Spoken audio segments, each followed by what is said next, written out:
moments later. Bos, boleh bos, thank you.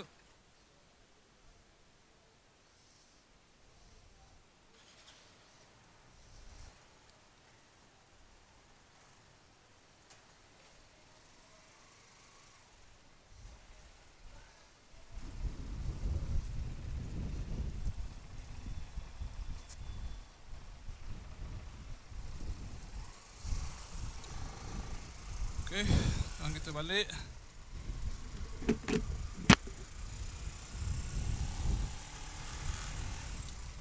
Oh, memang panas gila. Oi, lajunya. Okay, setelah 4 jam menunggu, akhirnya motor saya siap. Okay, macam saya cakap tadi, memang confirm swing arm tak ada apa, tak sengit tak ada apa. Cuma nak cakap sini manufacturing defect lah bagi saya lah.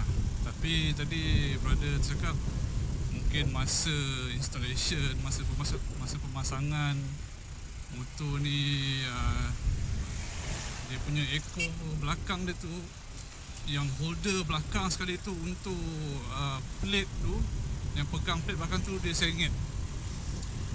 So dia dah cuba apa orang cakap, bengkokkan, bend kan supaya bagi lurus. But then that is the best lah they can do. For me, pendapat saya tak berapa, how to say dalam 80% je lah saya puas hati. Kalau ikutkan, it's not really that 100% lah puas hati.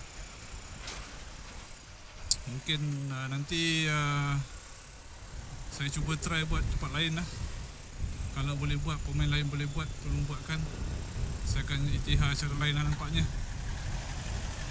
Nevertheless, walau bagaimanapun kita dah cuba. Okay, so benda free, tak ada salah untuk mencuba.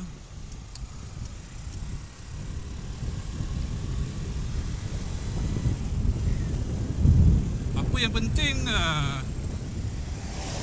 swing arm tu lah. Itu yang saya punya apa nak cakap, benda yang paling saya risau kalau dia sengit. Okay, kita nak balik ke rumah.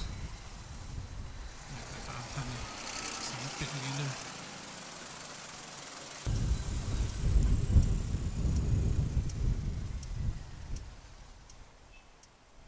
Panas. Kalau korang nak tahu, aku ni daripada semalam belum tidur ni. Aku ni kerja malam, overnight shift. Belum tidur daripada semalam.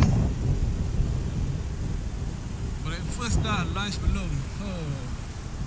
Lapar campur mengantuk, kombinasi yang amat padu.